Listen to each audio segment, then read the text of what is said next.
Bueno, decía buenas tardes también a las personas que nos están viendo a través del streaming y especialmente pues al grupo del máster en estudios literarios para el que hemos organizado la actividad de esta tarde, en la que tenemos a Carmen Márquez y a César Oliva.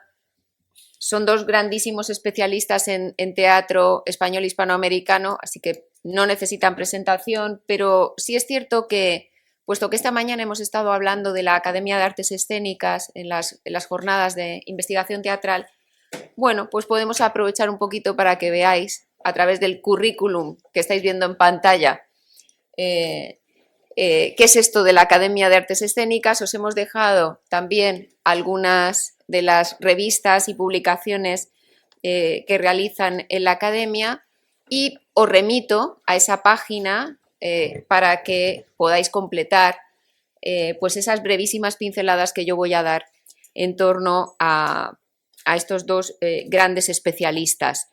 Empezamos, puesto que está en la misma pantalla ya, por César Oliva, autor, director teatral y también pues profesor catedrático en la Universidad de Murcia durante muchos años. Que bueno, como estábamos comentando esta mañana, pues es un hombre de teatro global. Yo creo que, no sé si se habrá dedicado también a la iluminación, pero desde luego a la actuación, a la dirección y, como os decía, a la investigación amplísima. Pero en esa parte de práctica sí querría recordar que fundó el Teatro Universitario de Murcia, que fue el primer director del Festival de Teatro Clásico de Almagro, y ahora nos hablará él también de algunas otras actividades esenciales. Como director de escena ha estrenado numerosos montajes, tanto de autores clásicos como de nuevos dramaturgos. Y yo sí querría dar algunos títulos de trabajos que creo que pueden interesaros. Personaje dramático y actor, recorrido histórico y reflexiones actuales sobre las relaciones entre actor y personaje, del 2004. La verdad sobre el personaje teatral, también de 2004. Historia gráfica del arte escénico, de 2010. Versos y trazas, un recorrido personal por la comedia española, de 2009. En fin, habría muchísimos títulos porque la carrera de César es amplísima, pero por lo menos que tengáis esas pinceladas también de libros que son con un recorrido amplio, ¿no? Bueno, no sé, premio al mejor director en el tercer Festival de Teatro de Sitges, premio García Lorca de la Diputación de Granada. Uy, César, es muy difícil resumir esto, entonces vamos a dejarlo ahí, vamos a dejarlo ahí. Y además me has atribuido un libro que no es mío. Ah, no me digas. Yo iba copiando rápidamente anoche iba tan... Es que da la casualidad que tengo un hijo que se llama como yo. Es verdad, es verdad. Entonces, la verdad del personaje dramático es de César, es de César. Bueno, de César, que también es su hijo. Tienes toda la razón y además vino a hablarnos en parte de esa investigación cuando la estaba llevando a cabo. Bueno, no vino hace ya mucho tiempo, hace como 10 años o más, ¿verdad, César? De ese libro. Claro. Tienes toda la razón. Bueno, sí, todo queda en familia, todo queda en familia. Y Carmen Márquez, Carmen, ponnos por favor tu propio currículum que hay por ahí. Ahí estamos. Doctora en Filología, profesora titular de la Universidad de Las Palmas de Gran Canaria. Bueno, pues ha trabajado mucho el teatro español, el teatro hispanoamericano y las relaciones entre ambos. Tiene también una línea de investigación en torno a escena y mujer, otra en torno a teatro y ritualidad, a teatro e identidad, a la escena y la posmemoria. Hablábamos ayer precisamente de la importancia que para Carmen tiene la memoria histórica y cómo, bueno, pues reiterativamente vuelve a ese tema en sus investigaciones y en sus charlas.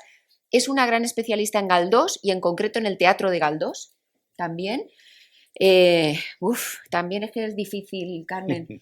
No sé, yo había destacado aquí el libro sobre Isidora Aguirre, porque me parece que es una importante contribución entre la historia y el compromiso del 2008, y el libro sobre Isaac Chocrón, el de la dramaturgia de Isaac Chocrón del 2000, que es también un trabajo pues fundamental sobre el autor. Además de, bueno, por supuesto, muchos artículos y capítulos del libro.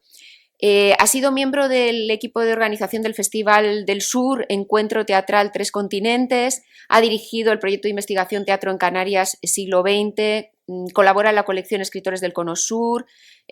No sé cómo vais con el diccionario de teatro hispanoamericano, si se paró ese proyecto. Se paró. Creo que se paró el proyecto, Sí, pero era un proyecto muy parte, interesante y una parte creo que sí que salió a la luz. Sí, con otro proyecto, pero de Javier Huerta. Sí. En fin, y bueno, su relación con la práctica teatral, yo creo que ya solamente le falta subirse al escenario, como ha hecho César, Llegará. Pero todo llegará, ¿verdad, César?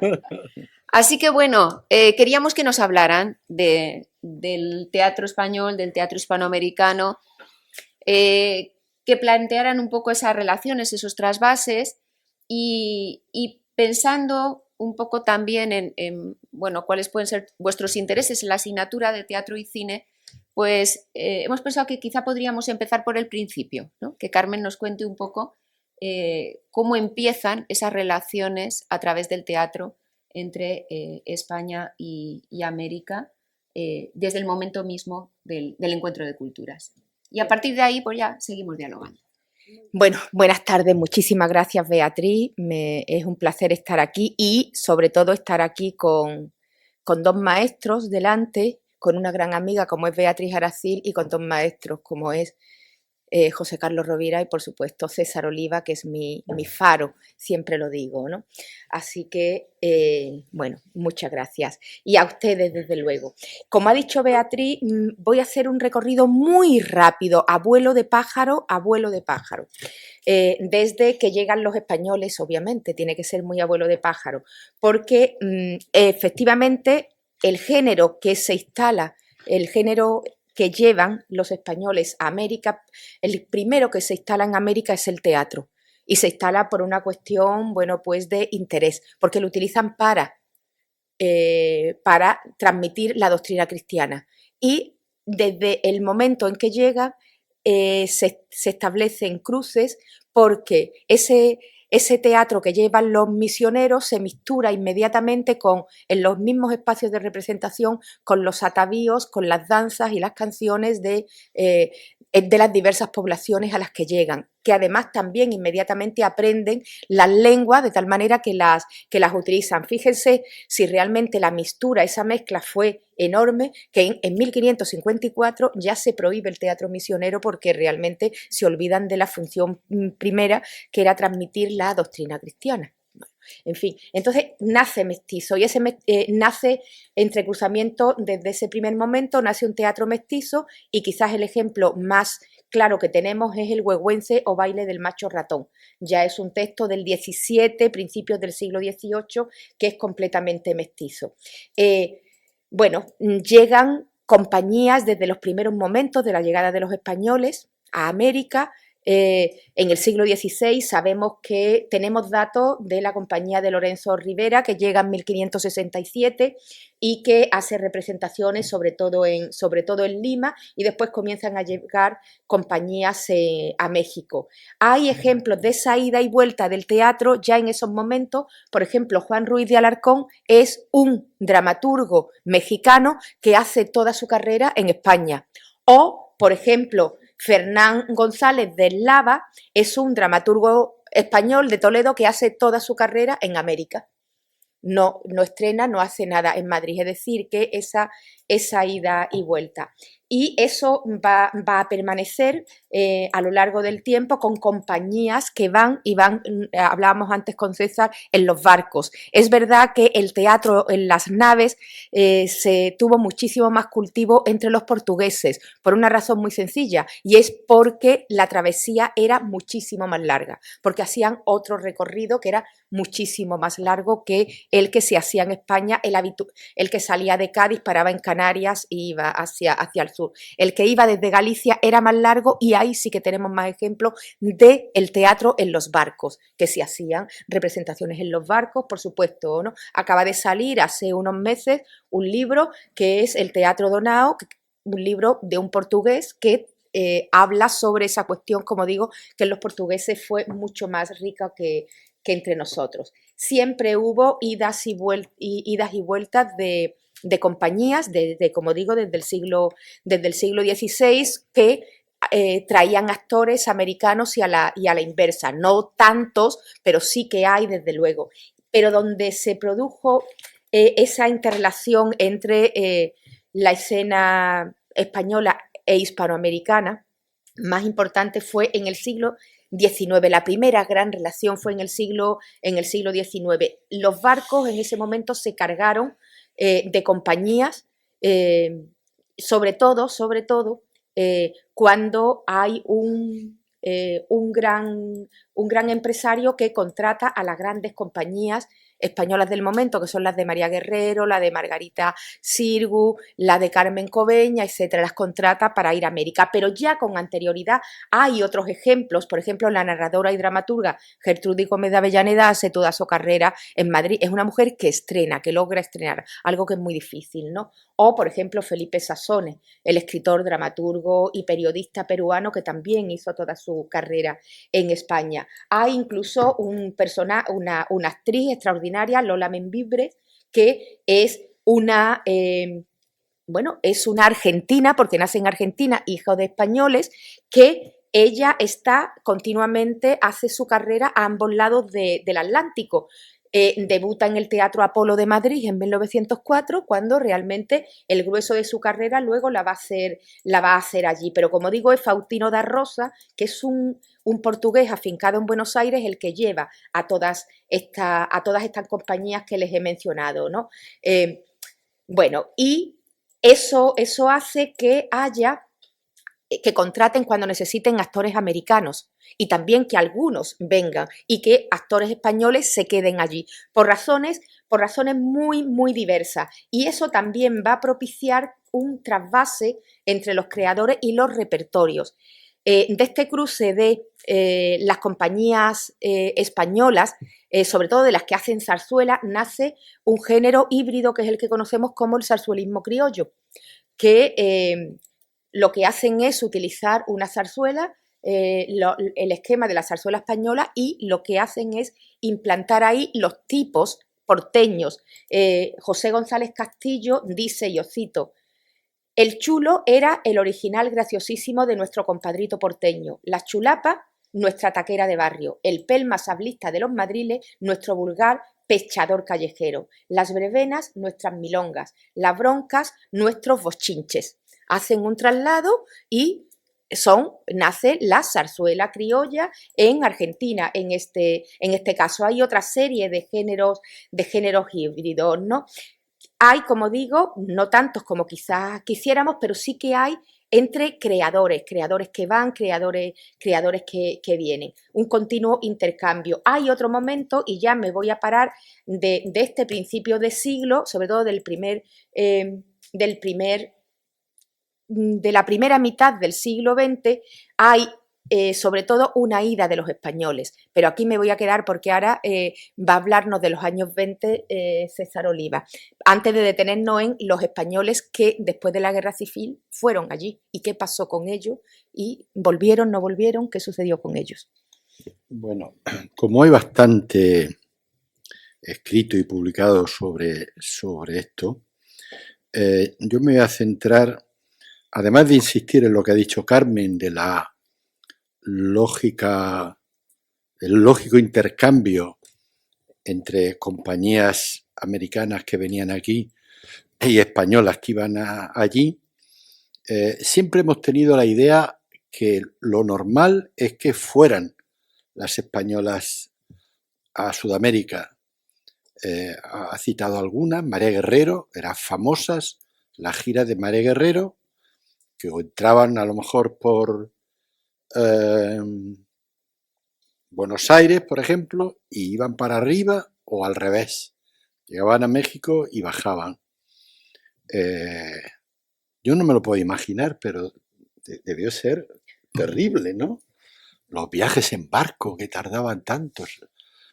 Pero era bastante normal. Incluso la recogida de alguna figura que se intentaba trasvasar a algún país Hay una novela muy reciente, a lo mejor algunos la habéis leído, que aparentemente no tiene nada de teatro, de los famosos Carmen Mola, Infierno. En Infierno hay una actriz que huye de la España de la represión del 68, 1868, que es una actriz de cabaretera, de lo que llamaban el suripanto, ¿no? Y eran dos. Una se va casada con un rico de allá, pero la otra no. La otra se va porque quiere ser actriz. Y es una actriz muy de segundo plano en Madrid y allí se hace famosísima. Allí es Cuba, que no lo he dicho. Es muy curioso porque es una novela, digamos, de tintes policíacos, como todas las de Carmen Mola, pero con una ambientación del 19 muy interesante y sobre todo con un telón de fondo muy teatral. Eso me ha hecho pensar, porque estos se documentan bastante bien, en esa que no solo eran compañías, sino a veces individualidades, y a veces a lo mejor para huir de algo que habían hecho aquí, que a lo mejor no era ningún crimen ni nada, pero que te digo, el dejarse una pareja o lo que sea, y se montan en el barco y se van. Yo siempre he pensado que la mayoría de ese flujo era más de España hacia América. Pero resulta que eso que hacemos los que buscamos, los que investigamos, si queréis, me he encontrado en una revista española, es muy interesante, las hemerotecas, revistas importantes como la revista La Pluma, la revista España, de los años 20 o 30, que era, sobre todo en los años 30, de una riqueza cultural enorme. Por ejemplo, noticias de Brecht, ¿no? Noticias de Brecht se dieron en la prensa española ya todavía en los años 30. Bueno, pues en la revista España, en un número del 1921, me he encontrado con un tal Vicente Martínez Cuitino, director artístico de la compañía de Camila Quiroga, que hace una temporada con repertorio sudamericano en el Teatro de la Princesa, es decir, el actual María Guerrero. Bueno, no he encontrado eso, pero yo, que tengo mucha imaginación, pienso que es un poco intercambio. A María Guerrero la cogían en Buenos Aires y bueno, les dejaba una temporadita en el Teatro de la Princesa en Madrid. Esto no es lo importante para mí. Lo importante para mí es que a este Vicente Martínez Cuitino lo invita el Ateneo de Madrid a dar unas conferencias. ¿De qué puede dar unas conferencias un director artístico argentino? Del teatro argentino. Y entonces da 4 conferencias que se publican en la revista España, las tenéis, eso es muy fácil llegar a ello, y es una historia de la que no está escrita, ¿no? Y tienes que acudir por vías colaterales, ¿no? Y es muy, muy interesante.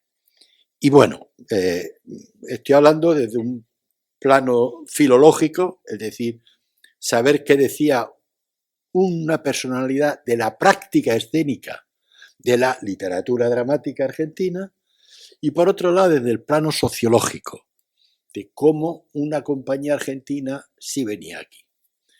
Bueno, para adelantar y para no estar escondiendo quién es el asesino,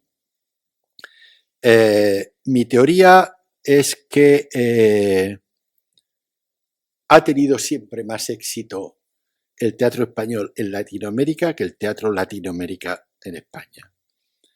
Y tengo bastantes argumentos, incluso personales.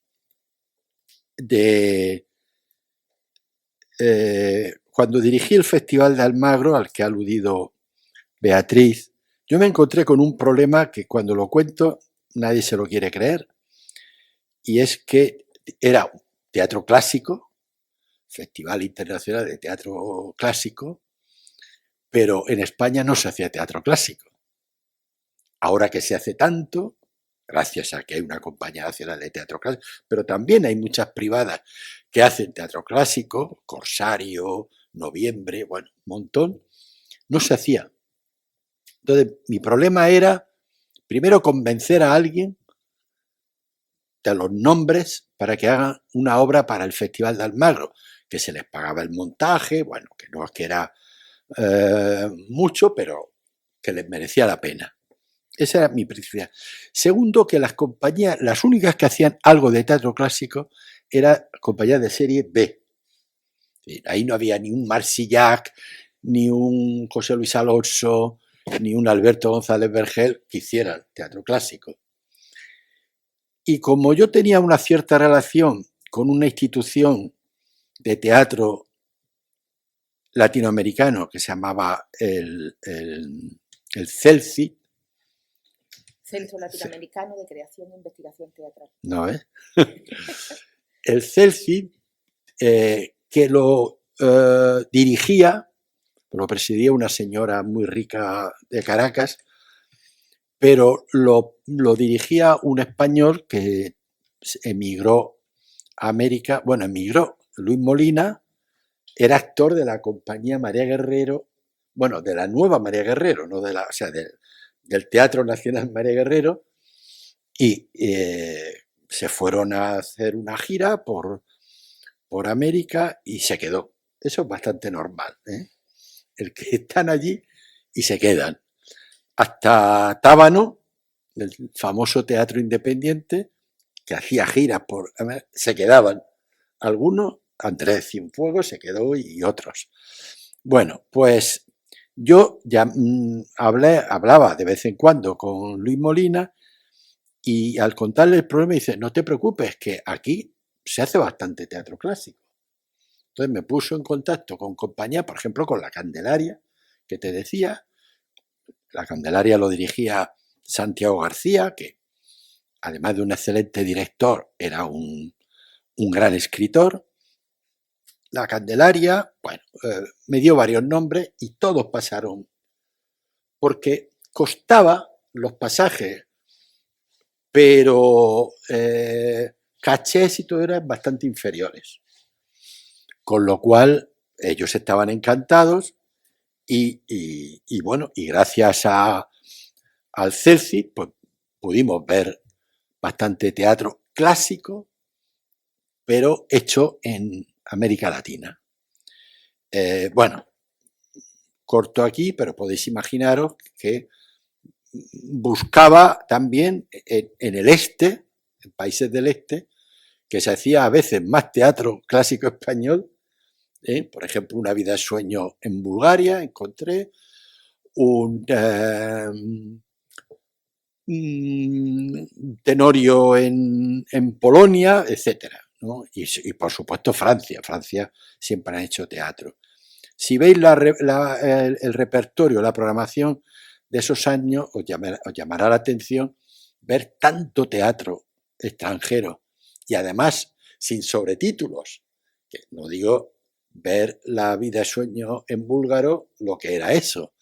Hombre, lo que pasa es que la mayoría de esos espectadores tan especializados, porque además el festival entonces era en septiembre, con lo cual no era un festival de vacaciones de verano que pasa y ves una función y luego lo cuentas. No, tenías que ir allí porque te interesaba, ¿no? Pero, bueno, era muy rico. El CELCI se convirtió por una cosa, unos temas internos que yo no conozco ni tal, en el CERTAL. El CERTAL era como el CECI en España. Y aquí en España lo dirigía José Monleón, director de la revista Primer Acto, una gran personalidad. Y Monleón consiguió una cosa muy interesante, y es ya no al festival, porque no eran clásicos, traer, no digo que, no sé si serán los mejores, pero sí grandes montajes, muy significativos, muy, ¿cómo diría? Emblemático. Sí, emblemático, no hay una palabra que no me sale, pero bueno, los traía aquí, los traía conectando con ayuntamientos, con teatros públicos, porque hay que pensar que en los 80, estoy hablando ya de los 80, casi todos los teatros privados de las ciudades españolas pasaron a manos de los ayuntamientos. Es un fenómeno muy interesante que es cómo el teatro privado va dejando paso al teatro público. Eso se dio en Alicante, se dio en Murcia, se dio en muchos sitios. A veces eran las comunidades, por ejemplo en Valencia pues intervino mucho la Generalitat, pero en otros sitios. Entonces Monleón tenía muy buenos contactos con los concejales de cultura y hacía giras de 20, 30 bolos. Gracias a eso, yo, por ejemplo, pude ver El día que me quieras de José Ignacio Cabrujas, que me parece uno de los textos más hermosos del teatro del siglo XX, y bueno, y otros, que ahora la relación podría ser larga. Sin embargo, tenía que ser porque Monleón conociera a los concejales. Si no, es muy difícil programar un texto latinoamericano en España. Hay una especie de, no sé Carmen qué piensa, si aversión, precaución, prevención, no son comerciales. No son comerciales. Mirad, hace 2 años, el año pasado ya fue Irene Pardo, para atrás 4 años hubo director en Almagro, sigo teniendo Almagro, que se llamaba y sigue llamándose Ignacio García, con muchas relaciones con América Latina. De hecho, firmó un montón de convenios con teatros importantes para que hicieran sus producciones en Almagro. Pues os puedo decir, no como espectador, porque yo ahora voy a Almagro casi todos los años, pero estoy 2 días y me voy, no como antes, claro. Pero gente, críticos, gente de allí, me han dicho que eso programaban, por ejemplo, para 4 o 5 días. El primer día iba mitad de aforo y el segundo, tercero y cuarto no iba nadie. Es un fenómeno, por supuesto, todo tiene su porqué, ¿no? Decían que no gustaba, que no sé qué, que no sé cuánto, pero hay una cosa fundamental, y es que nadie de un festival, digamos, comercial o muy comercializado, como es ahora Almagro, conoce el nombre de los actores. Eso al lado de La vida es sueño por Blanca Portillo, es que no hay color. Y eso ratifica esa idea de que es muy difícil. Solo tenéis, si queréis, por curiosidad, ver carteleras, aunque, bueno, carteleras ahora por internet, los periódicos ya casi no existen, ¿no? Ver carteleras de lo que ha pasado o está pasando por Madrid en los últimos años, y es dificilísimo encontrar una compañía latinoamericana que haga teatro en España. Hay un fenómeno, que eso voy a dejar que lo complete Carmen, que es muy reciente, que es del siglo XXI, que es creadores que por su cuenta y riesgo tienen ya su fama, su pequeña fama. Aquí le llega a los productores que no son todos demasiado ocultos, pero saben que existía un tal Veronese, un tal Tolcachir, un tal, esa gente está haciendo. Vienen además, algunos de ellos, como Claudio Tolcachir, viene con un espectáculo, con su compañía, con Timbre 4, y entonces aquí se queda la gente, que tío más listo, qué buen director, qué buen autor, porque esa es otra. la mayoría escriben y dirigen, y ese es otro fenómeno. Habla de ese y yo ahora hablo de otra cosa. Porque Perfecto. es muy interesante. Carmen, Muy y bien. si quieres, antes de eso, Sí. hablamos del Festival de Cádiz. Claro, es O que vinculado a entraron eso, por si el, queréis, entraron por también. el festival. Como ella era del Festival de Cádiz, Vamos se lo a quito, ello también. pero muy brevemente. El Festival de Cádiz, FIT, Festival Internacional de Teatro, Iberoamericano de Teatro, se crea también en el 86, primero gobierno socialista, y lo dirige Juan Margallo, director toda la vida de Goliardos. Es un festival importantísimo y hay todo que decirlo. Bueno, claro, la gente de Cádiz iba a decir, pero es que ahí íbamos de toda España porque se organizaban coloquios, actividades, que conocimos el teatro latinoamericano de los 80 gracias a Cádiz. ¿Qué es lo más normal?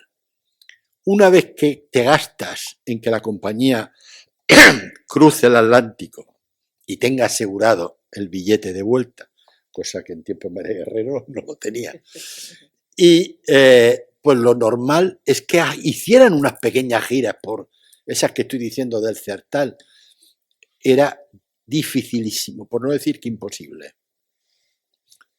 Y sin embargo, la labor, sobre todo en tiempo de Juan Margallo, luego con Pepe Bablé también, ahora ya es otra cosa, pero es un gran festival de conocimiento del teatro que no ha tenido esa consecuencia. Sí, efectivamente había un intento por parte de Juan Margallo al principio. Yo conozco menos su labor, conozco más la labor que hizo siempre Pepe Bable, de intentar hacer temporadas. Se logró durante un tiempo, bueno, pues traer algunas funciones a Madrid, a Sevilla, más que un tiempo, algunas compañías, muy poquitas, ¿no? Y es verdad que efectivamente es una cuestión más de creadores que de grupos. Vienen grupos, pero vienen a festivales concretos como el FIT de Cádiz, como cuando venían al Festival del Sur, Encuentro Teatral Tres Continentes, o cuando venían ahora, por ejemplo, a temporada alta de Gerona, o a otros festivales que programan. Hay un pequeño festival iberoamericano que va por la 3ª edición en Madrid.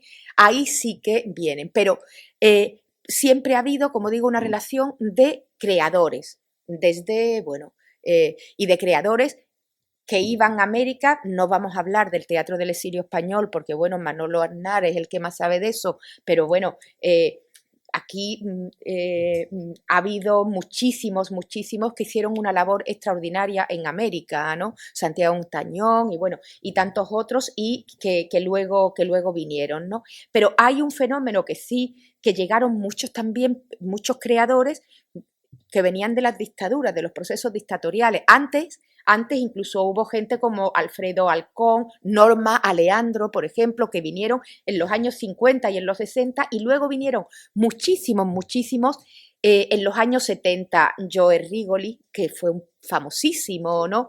Héctor Alterio, que llega a Madrid en el 74 y que, bueno, luego sus hijos están integrados en la escena española absoluta, son españoles, ¿no? O Fernando Grifel, Cristina Rota, que decide quedarse, y bueno, y de hecho sus hijos también son españoles que hacen teatro aquí, tanto Juan Diego Boto como María Boto como Nural Levy son actores, son gente de la escena española, ¿no? Miguel Ángel Solá, Juan Carlos Corazza,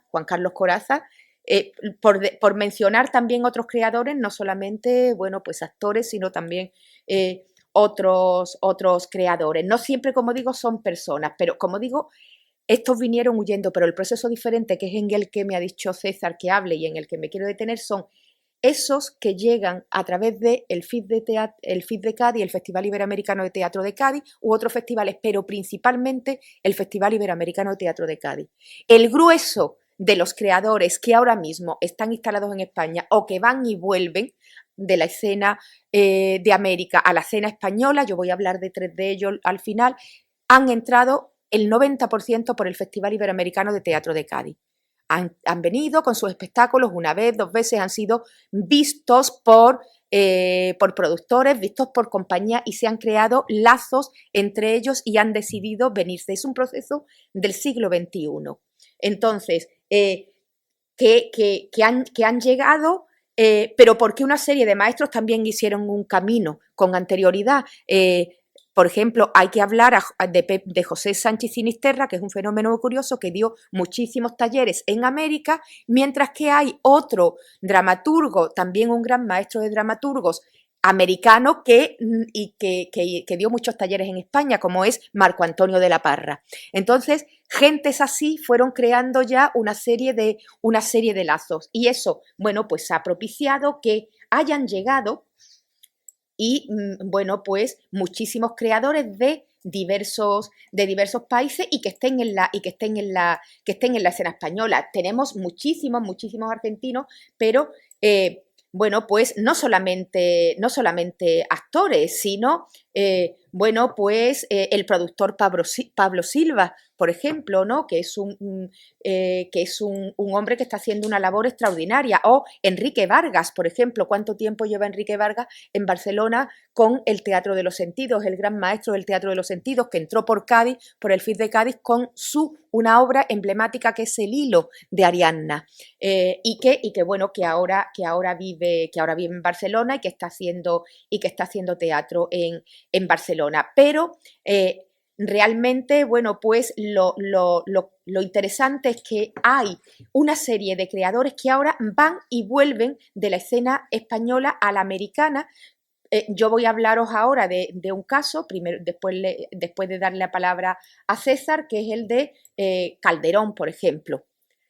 Gabriel Calderón, el uruguayo Gabriel Calderón, que curiosamente ahora mismo está dirigiendo una institución que creó Margarita Xirgu, que es la comedia, el Teatro de la Comedia. Margarita Xirgu estaba de gira por América cuando se produjo el golpe de Estado, decidió quedarse y después de ir a varios lugares, impartir talleres, estar en diversos lugares, se instala en Montevideo y ahí crea el Teatro de la Comedia, de donde nacen muchísimos actores, directores, pero no solamente que americanos, sino otros que se vienen más tarde a España, como Closas, que hablábamos antes, o como Diosdado, Enrique Diosdado, el padre de Ana Diosdado, por ejemplo, ¿no? Es decir, muchísimos. Pero Diosdado es español, que le pilló la guerra civil allí. Allí, que le pilló la guerra civil allí. No, Closas nace allí, antes, pero antes de la guerra. Y luego se viene con la comedia. Efectivamente, ¿no? Es decir, que lo que hay son muchísimos cruces de creadores, más que de compañías. Hubo un intento aquí, antes de este proceso que hemos estado hablando, perdón por el salto atrás, que hizo Carlos Miguel Suárez Radillo, que fue un director, pedagogo, investigador del teatro, que escribió, bueno, si queréis estudiar el teatro el teatro colonial, están los 3 volúmenes de Carlos Miguel Suárez Radillo, tiene también 2 volúmenes del teatro neoclásico, tiene un volumen del teatro romántico y luego tiene otros 2 volúmenes, que es uno de teatro español, pero otro que es muy interesante, que es de tendencias del teatro social hispanoamericano, que es fruto de los guiones radiofónicos que hizo para Radio Exterior de España. El fenómeno del radioteatro fue muy extendido y él intentó dar a conocer, hizo un esfuerzo enorme por dar a conocer a todos los autores que pudo de América Latina a través de ese cine, aparte de con los montajes que hacía de teatro universitario en el Colegio Mayor Nuestra Señora de Guadalupe, de ese grupo salieron grandes actores. Actuaban actores personas que venían a estudiar, se hospedaban ahí en ese colegio universitario. Bueno, algunos volvieron, hicieron teatro, otros no, pero también con actores españoles. Del grupo de Carlos Miguel salió Carmen de la Maza, Antonio Guirao, trabajó Pepe Caride, José Segura, José Sacristán, es decir, gente que además que aprendieron teatro, porque montaban sobre todo obras de la generación del 50 principalmente, del teatro hispanoamericano. Y luego, bueno, pues lo hizo en radioteatro. Ese es un fenómeno muy particular que es un fenómeno aislado quizás un poquito, ¿no? Pero bueno, como digo, como digo, realmente son personas más que grupos. ¿Por qué no tienen tanto, no tienen tanto éxito? Sí tienen éxito y es interesante, es curioso cómo a lo mejor tienen más éxito en Francia que en España, curiosamente, ¿no? Aunque sí que algunos de estos grupos no se quedan como grupos, pero sí se quedan los creadores, como digo, de los que voy a hablar, y ahora te dejo No, otra vez a ti, César. sí va a añadir a eso, incluso hacer una pequeña reflexión así sociológica, que probablemente exista algo semejante a lo que existe en otras profesiones. En otras profesiones quizá quitando el fútbol, porque el fútbol, si eres un crack, si eres un Messi, tienes aquí los brazos abiertos y todo. Pero fuera de eso, que es una cosa así muy particular y muy de ahora, hay una cierto mal rollo, para decirlo, ¿no? Con los sudacas, digámoslo así, ¿no? Y eso es un tema demasiado pegado a la piel, sociológico, difícil de... No nos importa alabar a gente de allá, del otro lado, que son realmente buenos. Por ejemplo, Solá, Miguel Ángel Solá. O sea, nadie puede discutirle la calidad de ese actor. Pero porque cuando demuestra su calidad en España, se ha españolizado socialmente, no digo él. Alterio. Tuve un coloquio también con alumnos de un máster con Héctor y era increíble, ¿no? Porque él aludía mucho a ese otro factor que hemos pasado de puntillas, pero que no es para pasar de puntillas, que es el tema político. Es decir, ¿por qué hay una eclosión ya no solo del teatro, sino de la literatura española en Latinoamérica después de la Guerra Civil? Hombre, porque allí estaba Alberti, ahí estaba Margarita Xirgu, ahí estaba, pues es que se fue Santiago Ontañón, que ha dicho Carmen, yo qué sé, se fue lo más granado de la escena española y también de la literatura. ¿Por qué vienen aquí? ¿Por qué vino Alterio? Porque Alterio vino a hacer una película, decía él, y no pasaba nada. Yo creo que estaba todavía, bueno, que no había ningún dictador, pero él me parece que nos contó que estaba en Bilbao cuando lo llamaron y dijeron, oye, que Videla ha llegado aquí y os ha puesto a todos los artistas en una lista negra. No se te ocurra venir. Y él pues se quedó un poco porque él venía aquí a hacer una película y a volverse. No venía con... Y es decir, como factores, es un poco la reflexión que quería hacer, como factores no artísticos, no teatrales en este caso, no artísticos mejor, porque ahí hay que meter a lo mejor también la literatura, el cine. ¿Por qué tiene tanto éxito, sin embargo, en literatura, la literatura latinoamericana? Es decir, aquí no hace falta, no sé, son fenómenos que yo no los tengo claros, que habría que darle un poco... Yo tengo una teoría que Dila, porque yo es no... un poco simple y sin embargo creo que cuando intercambiamos impresiones entre los colegas, el acento. En teatro, escuchar a Lope con un acento mexicano para un español es un shock. Sí, y eso ellos no lo tenían porque las compañías del siglo XIX ya les habían obligado en buena medida a escuchar el acento de la península. Sí. Y eso ha afectado mucho y creo que los actores, incluso los contemporáneos, se han dado cuenta. Héctor Alterio, el acentito se le notaba muy poco. Muy poco. Y quién sabe que Amán tiene acento argentino. Bueno, la última película que le he visto yo hace un acento colombiano. En otra película le he visto con acento cubano. con acento español ha hecho Lope. Es decir, que los actores actuales saben que cambiando el acento hacen la película, la obra de teatro, y me da la impresión de que hay una barrera que tiene que ver precisamente con la lengua. Creo que esa Tienes barrera toda la está. razón, sí. Parece algo muy simple, pero no lo es. Estar viendo, no sé, a nosotros nos chocó muchísimo. Estábamos hablando en La omisión de la familia Coleman. Fue de las primeras obras argentinas que yo vi y para mí fue un shock, fue maravilloso y al mismo tiempo yo veía que a mi alrededor había gente que no se había enterado de nada por el acento. Sí, sí, sí, sí. Es tremendo. Eso a lo mejor Bueno, explica y también... no sé si sabéis que en Netflix traducen por países. Sí. Me dejó.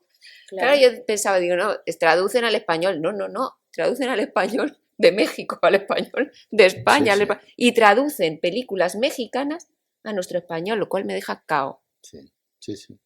¿Cómo es posible que se traduzca una película argentina al español peninsular? ¿No? Entonces, No, eso yo es... creo que podríamos darle una vuelta a eso, ¿eh? No, está bien Para el porque público, quiero decir. yo he asistido varios años, bastantes, a un festival que se hace en la frontera entre Estados Unidos y México, en una ciudad muy famosa, en Ciudad Juárez y El Paso. El Paso. El Paso y Ciudad Juárez. Y yo he ido allí, bueno, hay un poco de todo, pero algunas veces he llevado el aula de teatro, ¿no? Y la gente, es que me estoy acordando, cuando terminaba la función se te acercaba a los actores y dice, hablan ustedes muy bonito. Hablar bonito, ahora lo entiendo mejor, ¿no? Era no que hablaran bien, sino que hablaban español, no hispano.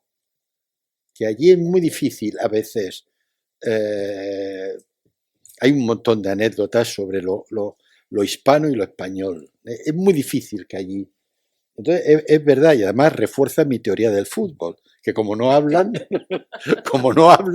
da igual. ¿No? Que... Pasaba de acuerdo a los géneros, porque Carmen, ¿cuántas andaluzas tenían que hacer un acento castellano para hacer tragedia? Claro, porque claro. Las andaluzas hacían zarzuela, pero no tragedia. Sí, sí. Es verdad que a mí es un problema que me decían actores como Mario Bedoya, por ejemplo, que fue uno de los...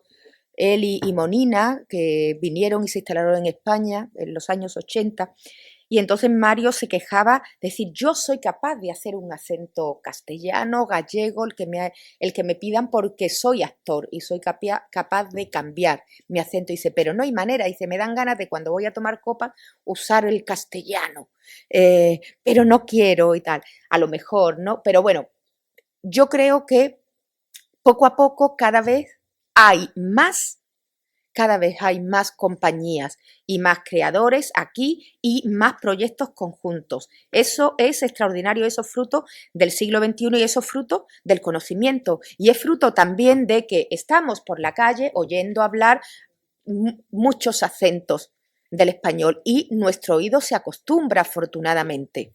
Y entonces, bueno, ese es un fenómeno social, pero cada vez hay una mayor presencia aquí y allá de creadores y grupos. Por ejemplo, uno de los creadores de los que voy a hablar, que es Calderón, el año pasado se vieron en Madrid 3 producciones de él. Una dirigida por él y otras 2 dirigidas por otras personas, pero representadas aquí. O, por ejemplo, Manuela Infante, una chilena que, bueno, pues le encargó una obra el Centro Nacional de Cataluña.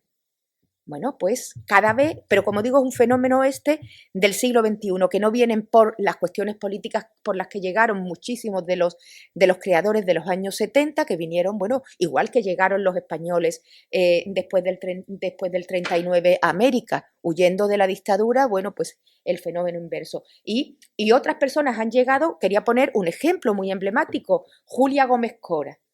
Es una argentina productora que era conocida como la maga de la Gran Vía, la maga de las producciones musicales.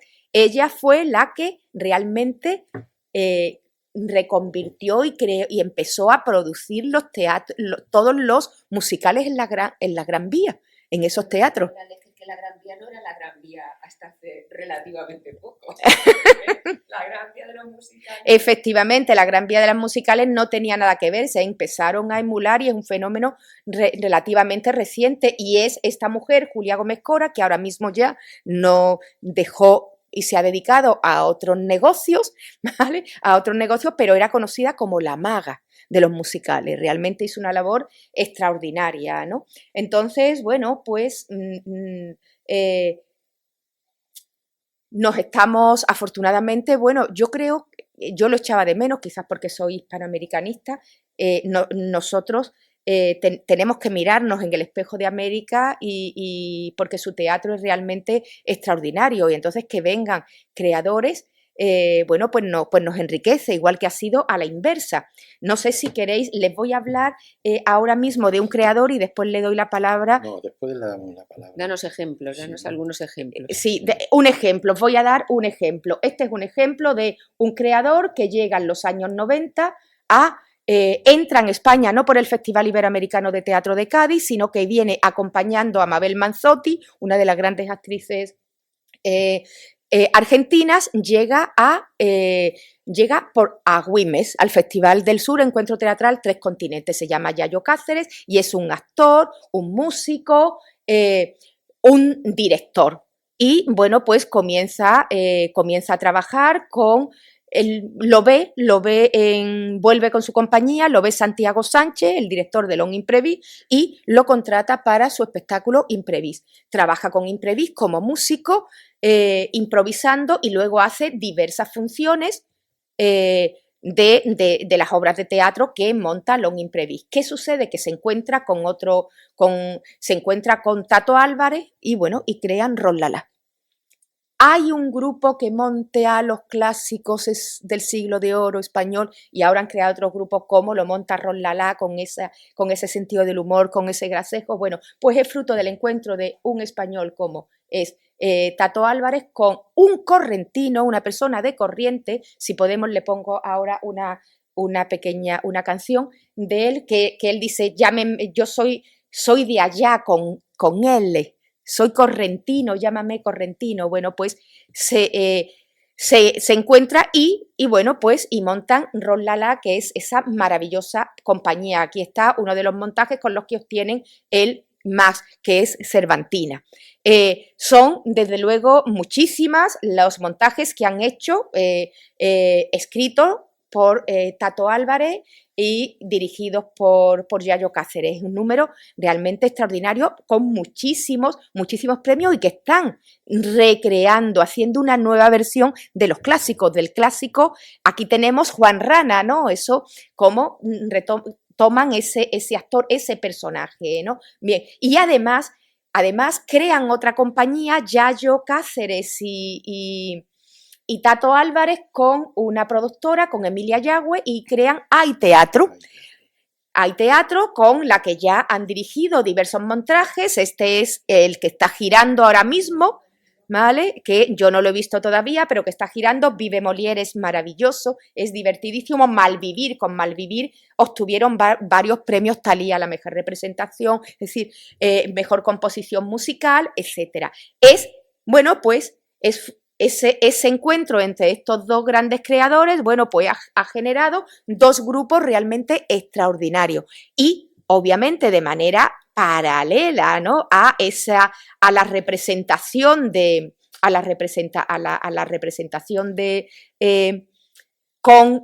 tanto de los espectáculos de Hay Teatro como de Rolala. Bueno, pues él sigue con su carrera musical, que además canta una tipología de música que es de corriente, el chamamé, que es un género que les voy a poner simplemente un fragmentito. El horizonte se lleva el río hacia el más allá.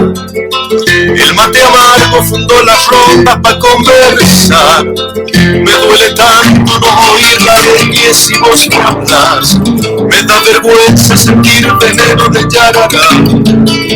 Lo nuestro vive con una L de lluvia allá. Se sentí en la R esa manera de mi lugar.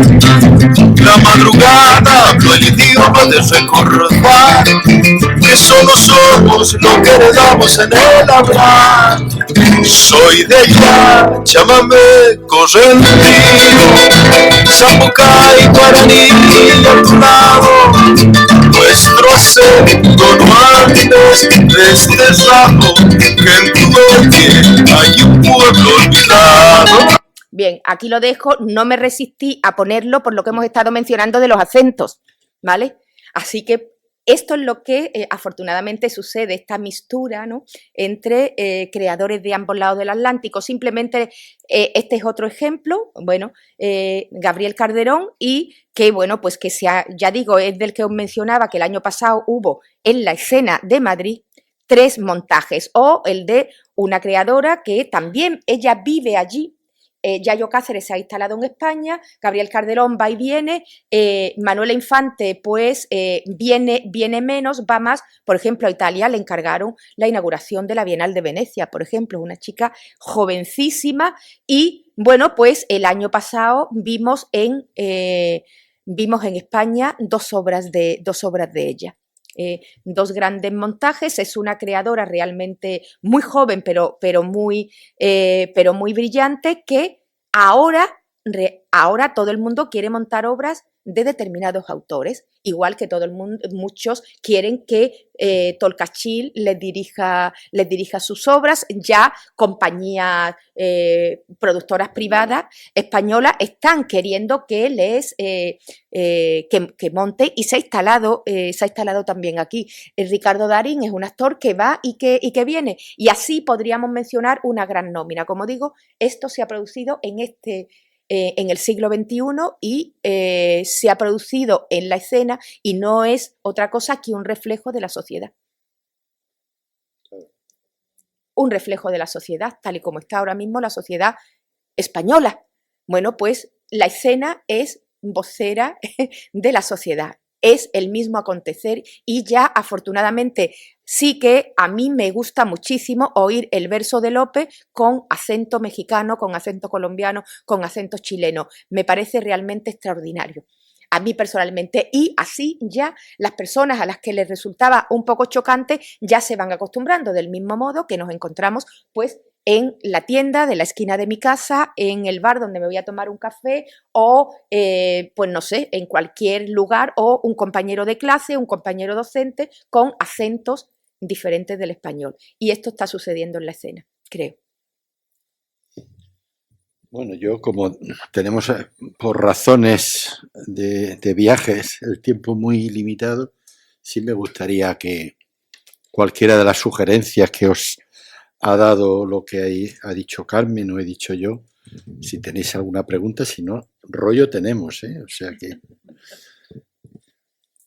Precisamente sobre el tema de la mistura y el tema de la cuestión de intercambios, quería preguntaros a los dos, sobre todo a Carmen, pero preguntaba de tema a los dos, si en la cuestión teatral, que tiene un factor económico prácticamente preponderante, la introducción de los discursos de odio, de la nueva ultraderecha que está surgiendo, ya hablábamos en Argentina, por desgracia, esperemos no verla aquí, pero puede pasar, puede afectar también a esos intercambios, puede ser perjudicial, y hasta qué punto el propio círculo teatral puede asimismo proteger esos intercambios. Los discursos de odio, me estás diciendo, Sí, cómo pueden afectar a ese intercambio, si puede haber alguna manera dentro del propio circuito de una protección, algo más que no dependa tanto de la asunción pública, por si está con estos discursos de odio puede ponerse en riesgo. A mí lo que se me ocurre, por ejemplo, yo creo que te has referido a qué es lo que puede pasar con, por ejemplo, en Argentina, ¿no? Pues a mí se me ha pasado por la cabeza que veo otra ola de creadores viniéndose para acá, porque habrá bastantes temas que allí no se puedan tocar. Y lo que pasa es que, por desgracia, están bastante acostumbrados nuestros compañeros latinoamericanos con hacer la maleta, ¿no? Pero es verdad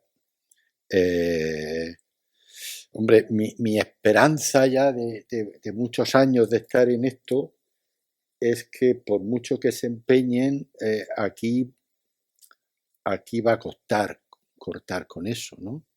Con la libertad, ¿no? De poder decir en... Hay ejemplos ahora ya, ¿no? Y echamos mano a esos ejemplos, pero por fortuna son bastante minoritarios, ¿no? Ahora mismo, ¿no? Pero, claro, lo que sucede con eso probablemente que a todo hay que buscarle la parte positiva, ¿no? Y probablemente esto de nuevo agilice mucho la imaginación para poder hablar de cosas de las que quiera el creador, ¿no? Y que no esté sometido a temas de, como tú dices, ¿no? No solo, por ejemplo, del odio, sino temas de sexualidad, pero está bien tirada esa idea. No sé lo que piensas, Carmen. Yo no estoy segura de haber entendido bien lo que preguntan, ¿no? Pero bueno,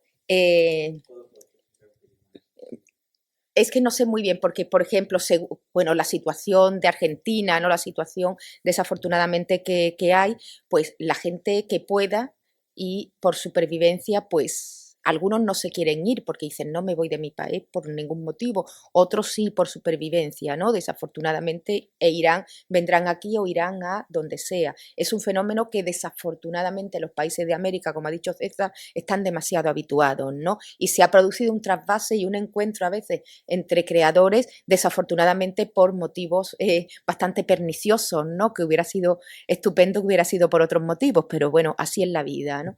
Entonces, bueno, pues pueden venir. Lo que sí que el teatro da cuenta de todo ese acontecer, allí y aquí, desde luego, ¿no? Da cuenta de lo que sucede, porque si hay un género que es vocero de la sociedad de una manera más directa y más rápida y más inmediata, es el teatro. Y sobre todo el teatro hispanoamericano. Yo creo que si hay un rasgo que identifique al teatro hispanoamericano desde su nacimiento, desde antes incluso de la llegada de los españoles, es que dan cuenta del acontecer y que son una dura crítica al contexto. La única obra que conservamos completa o más o menos, porque sería difícil contarte el proceso de cómo lo hemos conocido, que es Rabinal Achí. Es una obra precolombina y ya hace una crítica a los que vienen a robarte la tierra, ¿no? A los rabinales. Afortunadamente sucedía una cosa de la que deberíamos aprender y era que no luchaban los pueblos, sino que los que luchaban eran los mejores guerreros de cada uno de los dos pueblos y el guerrero que ganaba, quiero decir, pues ese era el país que había ganado. Ojalá y aquí se dedicaran ¿vale? Los primeros ministros, ¿no? En lugar de la gente. Pero bueno, entonces, bueno, pues se va, no sé exactamente, ¿no? Va a dar cuenta del acontecer y efectivamente se van a producir flujos, porque se producen flujos. Ha sido siempre así, pero no ahora mismo y no en América Latina. La historia de la humanidad es una sucesión continuada de movimientos migratorios, por un motivo o por otro. Cosas. No sé si te he contestado porque no estoy segura.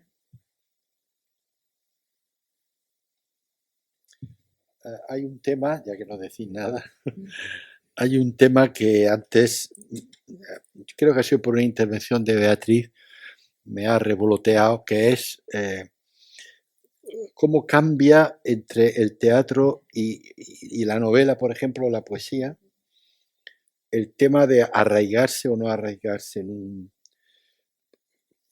entre otras cosas por el tema del acento, pero hay algunos autores contemporáneos, digo yo, por ejemplo, yo soy un seguidor de Leonardo Padura, ¿no? Leonardo Padura... Hacemos el paréntesis, viene la semana que viene. Bueno, darle recuerdo de mi parte, no lo conozco, pero me parece... ¿Cuándo está? A ver si me escapo. Jueves y viernes. También jueves. Jueves y viernes. No, es que por lo que he leído, bueno, de su novela yo creo que me las he leído todas o casi todas, pero lo que leo es que él sigue teniendo en La Habana, su misma casa, la casa de sus padres, y que él hereda y que incluso dice, no me acuerdo si es en la última novela, que dice que no ha quitado el nicho que hay con una virgen que tenía la madre, ¿no? Porque le parece una cosa para él que lleva dentro, ¿no? Él, no sé si si no tiene casa en Madrid, viene mucho a Madrid. Pero él quiere seguir viviendo allí, ¿no? Y su literatura, aparte de bastantes modismos, por así decir, suena muy bien el castellano. No hay tanto, bueno, y por ejemplo, otro que no lo sabía, pero que vive bastante en España es el colombiano Héctor Abad Faciolince. Vive bastante. Y que a mí me parece, bueno, un autor fantástico, ¿no? Me parece increíble la sensibilidad. Y también la última que he leído, la última, la del Salvo el corazón, todo va bien, dice, es que está escrito en un castellano perfecto. Vamos, con la riqueza, esa es otra, ¿no? Como el latinoamericano incorpora riqueza. Yo no soy especialista en Latinoamérica, pero incorpora al castellano nuestro cosas nuevas, sonidos nuevos, riqueza léxica nueva. Eso a mí me parece increíble. La Allende, que también la sigo mucho, escribe castellano. Esa menos todavía. No, claro, ha vivido tanto. Bueno, vive en Estados Unidos, como sabéis, pero allí se refugia en el castellano para recordar su entidad, ¿no? Eso puede ser, ¿no? El cómo en la novela no es tan necesario como en el teatro hecho, no en el escrito, ¿no? En el teatro dicho.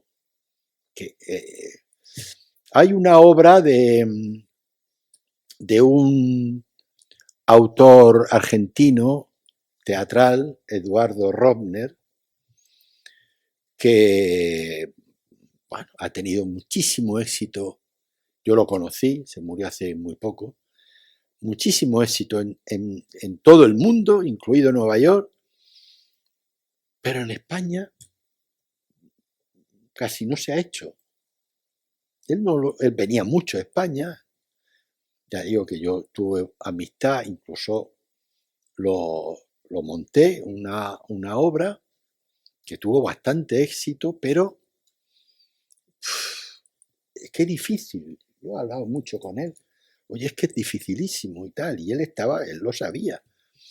Pero tiene obras muy representadas, y ya digo, en todo el mundo, y aquí ha costado.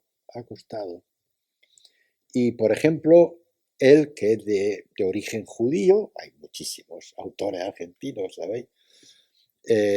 Volvió una noche, que es una obra espléndida, tiene muchas derivaciones hacia el mundo judío porteño, ¿no? Y eso es difícil. Vale, lo digo que es difícil porque lo tuve que hacer yo y me costó bastante el poder traducirlo al castellano. Intentar que la obra permaneciera viva y que no sonara a lo que él es judío. Robner, del este, de Bielorrusia, no sé qué, que hace 2 generaciones emigran a Argentina. Pero fijaos, solo os cuento el principio para que veáis que ese tío es que merece la pena. La obra empieza en un cementerio en donde el protagonista, Manuel, está delante de la tumba de la madre, que va todos los domingos a contarle lo que le ha pasado esa semana. Él no le habla de él, ya es un tipo maduro, cuarentón, no le habla de sus amores, pero ese día, como se va a casar, pues no tiene más remedio que decirle a la madre, a la tumba de la madre: mira, mamá, te voy a contar que he conocido a una chica y no sé cuánto, no sé quinto, que me voy a casar. Entonces de la tumba sale la madre diciendo: ¿que te vas a casar tú? Fijaos, a partir de ahí, por dónde navega esa obra. Entonces la madre resucita y él sale espantado de allí, ¿no? Le da miedo, aunque sea su madre. Segunda escena, en su casa. Llega a su casa, el pobre sudando y tal, y la madre que está ahí en el sofá. Entonces, toda la obra es cómo la madre quiere conocer a la futura mujer de su hijo, para darle el visto bueno o no. Todo eso mezclado con un montón de cosas hilarantes, de un humor estupendo. Pues esta obra la cuento tan eso porque sí, pude hacerla. Una actriz así famosa, Beatriz Carvajal, y un actor, Carlos Santos, me pidieron un texto y yo le di el texto de Romner, no le di ninguno español, y a los dos les encantó y lo hicimos. Se hizo bastante, no entró a Madrid por la pandemia, porque la estrenamos en el 19, hizo mucha gira, vino aquí, al Principal, y no sé, y ya no entró en Madrid, ya digo, por la pandemia, pues se cerraron los teatros, íbamos a ir al Alcázar y ya. Pues, no, yo solamente quería decir, por lo que decía César, claro, esa obra de Romner y otras cientos y cientos y cientos de obras, que es producto del desconocimiento. Tú hablabas del teatro español del siglo de oro, nadie montaba teatro español del siglo de oro. Se crea el Festival de Almagro, se crea la Compañía Nacional de Teatro Clásico, bueno, pues efectivamente, claro, se montan de las 467 obras de Lope, ¿cuáles son las que se montan? Que esa es otra cosa. Una cuestión de conocimiento. ¿Qué sucede? Que si uno conoce, pues claro, que si uno conoce el teatro que se escribe, pues es interesante. De hecho, cuando volvían todos los que, pues tanto Enrique Diosdado, como Closas, como todos ellos, volvían, y todos volvían y montaron todos algunas obras de teatro hispanoamericano, todos. ¿Por qué? Porque las conocían. Tú no las montas si no las conoces. Entonces, desde que las vas conociendo, pues claro que hay un teatro realmente interesantísimo. En algunos, es como en el humor, quiero decir, hay pequeños cambios que hacer en una obra, pero realmente todas son susceptibles, tienen un éxito enorme, pero es simplemente conocimientos. Ahora mismo, pues no sé, hay obras que se están montando de autores americanos y que son muy chilenas, o que son, porque claro, porque la escribe una chilena no escribe una obra gallega, sino una obra chilena, y sigue teniendo, y sí le llega a la gente, porque es una buena obra. Las buenas obras, obviamente, sí que son aceptadas, solo es que hay que conocerla. No se aprecia lo que no se conoce. Hay una idea, Carmen, perdóname, que no quiero que se me escape, que se me ha escapado.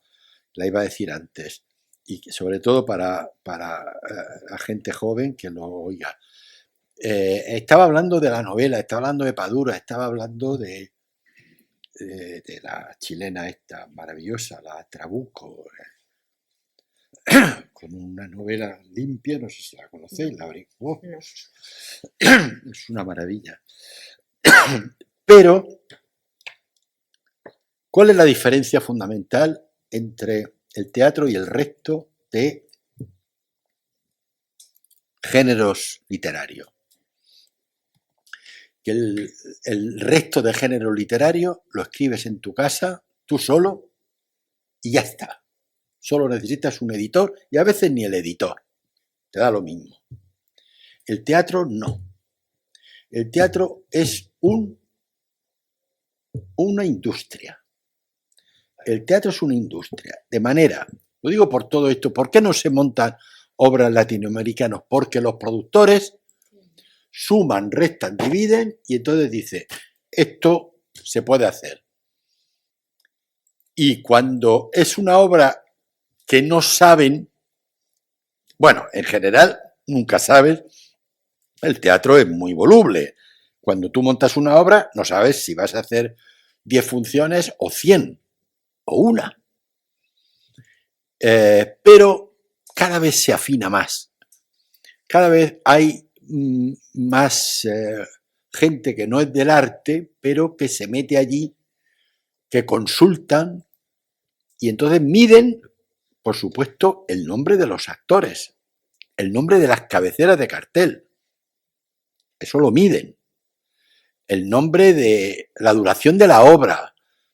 Si el decorado necesita un camión de 20 metros o de 40 metros. Todo eso se suma. Y entonces, aparte de ese aspecto sociológico de una obra tal, que van a hablar en raro, van a hablar en... Todo eso se suma. Y eso el teatro lo tiene desde el principio. Desde el principio. Es una industria. Es una industria en donde está la ley de la oferta y la demanda. Entonces tú puedes hacer la mejor obra del mundo con gente que no conoce a nadie y a lo mejor actores estupendos, por ejemplo, que llegaban a Cádiz y está muy bien, estupendo, buena crítica, pero vete a tu casa. ¿Por qué? ¿Es que está mal? No, es que no vendes. Es que no vendes. Yo creo que eso es ¿no? El teatro latinoamericano en general no vende. Y por eso ha dicho Carmen las individualidades. Claro, ahora Yayo vende. Ahora Tolcachir vende. Calderón vende. Eso sí, porque eso es... Pero el conjunto es muy difícil. Pero ocurre igual con el español, es lo que decimos. Si hay un actor, una actriz famoso, esa obra vende. Claro, claro. No, O sea, claro. A los alumnos que César Oliva nos está hablando, ayer lo hablábamos, el año 69, ¿no? Con fase de licencia de la Reina Castiza en el Teatro Romea de Murcia, y aquellos sí que eran tiempos difíciles, ¿no? Y aquí en el Principal lo hicimos también. Pero yo no vi en Romea por Sí, varios cosas. sí. Entonces, me acuerdo de mi impresión, tenemos casi la misma edad, pero mi impresión que a lo mejor era un poco más joven, estaba estudiando la carrera en esos momentos y la estudiaba en Madrid, pero la impresión absoluta de aquella obra y luego, pues, Carmen Márquez, diré que yo no conocía a Isidora Aguirre, y bueno, por una serie de circunstancias me aficioné a ella y no la he visto representada nunca, pero la he leído, bueno, nada, gracias a vosotros. Nada, a ti. Hay una cosa también, y ya sé que vamos un poco mal de tiempo, pero Terminamos con la última. Las influencias mutuas afectan incluso a la forma de entender el teatro. Estabais hablando de la influencia Sanchi Sinisterra en América Latina y bueno, la narraturgia surge en muchos autores porque Sanchi les ha dado clase, ¿no? Entonces, ¿cómo veis también esa influencia de estos autores que han venido, estos creadores que han venido a España? ¿De qué manera creéis que han trastocado un poco la manera de entender el teatro que tenemos ahora, en el siglo XXI? Por ejemplo, lo que comentábamos de la creación colectiva, que no es que nosotros no tuviéramos, pero que ellos han incorporado de una manera, digamos, casi sistemática. No sé cómo lo veis. Bueno, ya en el año 79, creo que fue, en el año 79 vino Enrique Buenaventura e impartió un taller al que asistieron Boadella, Guillermo Heras, Salvador Tábora, Juan Margallo, etcétera, etcétera, todos los grandes del teatro independiente. Es decir, ahí no es que no lo hicieran ellos, pero bueno, tenían un método que crearon Santiago García y Enrique Buenaventura, aunque luego después cada uno de ellos escribieron por separado, ¿no?